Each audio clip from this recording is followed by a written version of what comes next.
this next module, we're going to spend time looking at the differences between product selling versus use case-based selling and how you can go and drive bigger deals. We're also going to go and look at the differences for how you take a use case and you pitch that to the right persona, and you make sure that you can tie that back to a key buying group.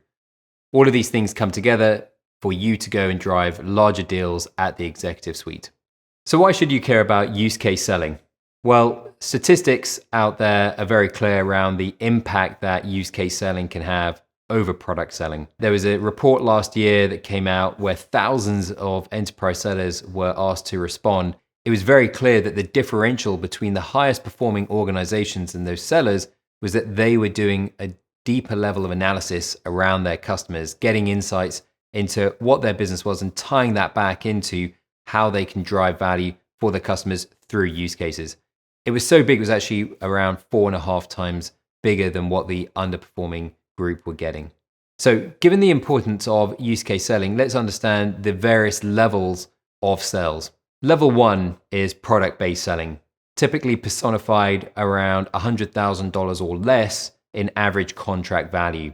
These are typically being sold to individual contributors or to the mid-levels. Sometimes they can be structured around a credit card sale, but up to a purchase order, but you're typically pitching a product to a buyer. As you're wanting to go and scale it up, level 2 is often where we see maybe 60 to 70% of organizations today as they're selling to a persona.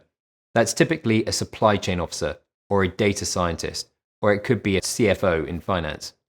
But as you think about the persona, you're focused more on the individual than you are on their industry or their company. So that's a big difference. It starts to improve the average contract values because you're being a bit more personalized, but you haven't yet gone into really personalizing it and customizing it to a level or a degree which is specific to their industry or their organization. What we're seeing in level 3 is essentially a more customized version of level 2, and you're starting to see a lot of organizations move this direction. One way to notice that is through the hiring of value engineers.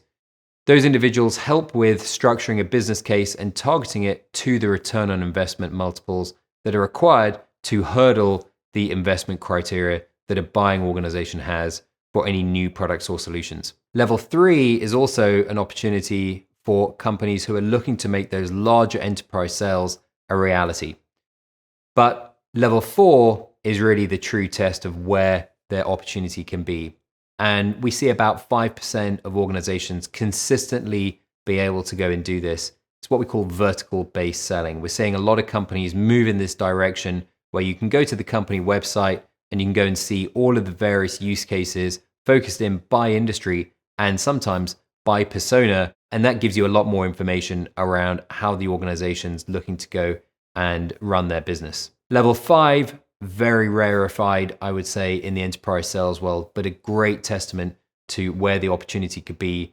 The handful of account executives who are the NBA All-Stars, consistently outperforming their peers, consistently making President's Club. Those are the ones who always have a C-suite dialogue, and they're bringing their virtual team in to do top-to-top meetings and engage more than the mid-levels all the way through the organization, what we call true executive selling. So in summary, now you can see that you can double your average contract values by just simply shifting from product sales through to use case selling. And making those happen then is probably going to drive your compensation and get you closer to President's Club. Let's segue now into what the differences are and how you can understand use cases as opposed to product selling. So what is a use case? The official definition is a specific situation in which a product or a service could be used. So why are use cases so important to buyers? Well, put yourself in the buying shoes. You want to know how you can drive results in your business. You don't care about your seller's products. You care about your use cases, your outcomes, your performance. So as a seller, if I put everything in the context of the buyer and their needs, it makes it very easy for them to make a decision to move forward. Let's take customer relationship management, or CRM, as an example. Account executives use it for working opportunities and filling in the details. Sales managers use it for accurate sales forecasts. Marketers use it for lead generation. So you've got three different types of buyers with three different types of needs. You have one product. But if I turn up to the marketing persona and I'm talking about a use case specific to sales forecasting, it might fall on deaf ears. But if I start talking about lead generation and other marketing use cases, probably can start to resonate a lot more. That's why a lot of organizations have started that shift towards use case selling, understanding your customer, understanding their journey, and how your product can go and solve their needs. Similarly, you can go and have a look at Twilio, and they're talking about a lot of different types of use cases for their underlying products. They've got messaging, voice, video. You can see how those are being translated into different types of use cases. And that's how your customer is looking for you to transform your conversation with them. They're not interested in the SKU, they're interested in their use cases, their business outcomes that you can help them with. So now we've understood what the use cases are. Let's go back to our example with Starbucks. We've been building over the last few modules a series of buying groups that are starting to show a pain and urgency or an opportunity area where the company is making major investments. We saw some of those were in their channel sales group, in their supply chain. It was around their forecasting, in their finance group. There was also then the technology group that was making investments into their artificial intelligence platform. Now, each one of them has a slightly different focal area. Let's take, for example, the supply chain team.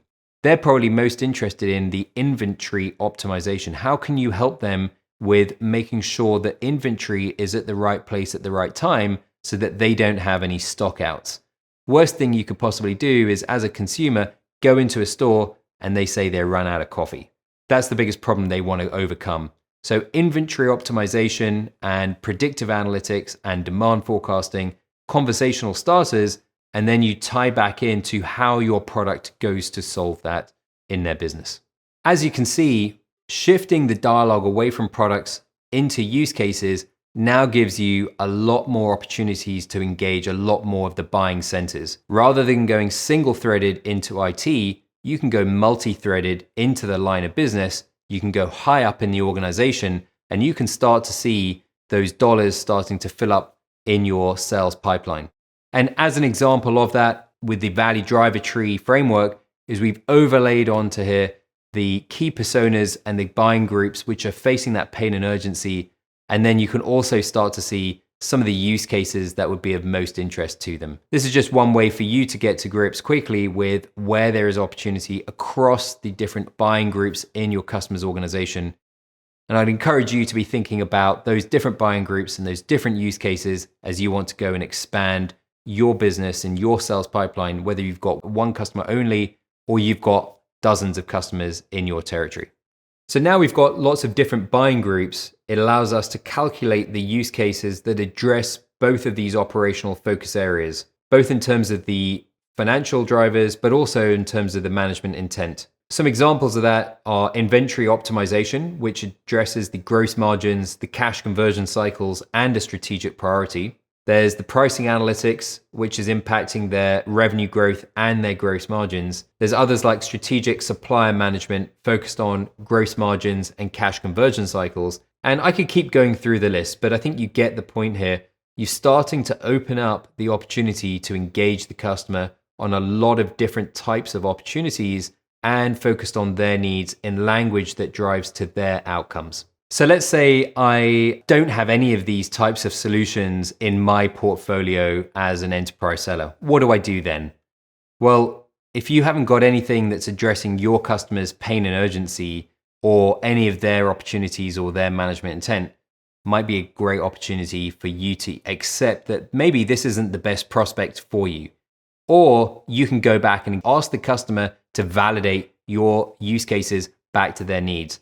Could be an easy, quick way to get to a no rather than spending months getting to a maybe. So now we've been working through understanding companies' financial pressures, looking at their management intent, looking at incentive compensation. Now we also understand some of the key buying groups and the use cases that matter most to them. Where we're going to focus now is closing out that executive point of view. Before we go do that, we're going to learn more around the value potential. What does all of these use cases potentially mean in terms of return on investment for your customer? We'll then go to the executive point of view and will help you to make sure that you can consistently provide a valuable narrative to your customer at any point in their sales cycle.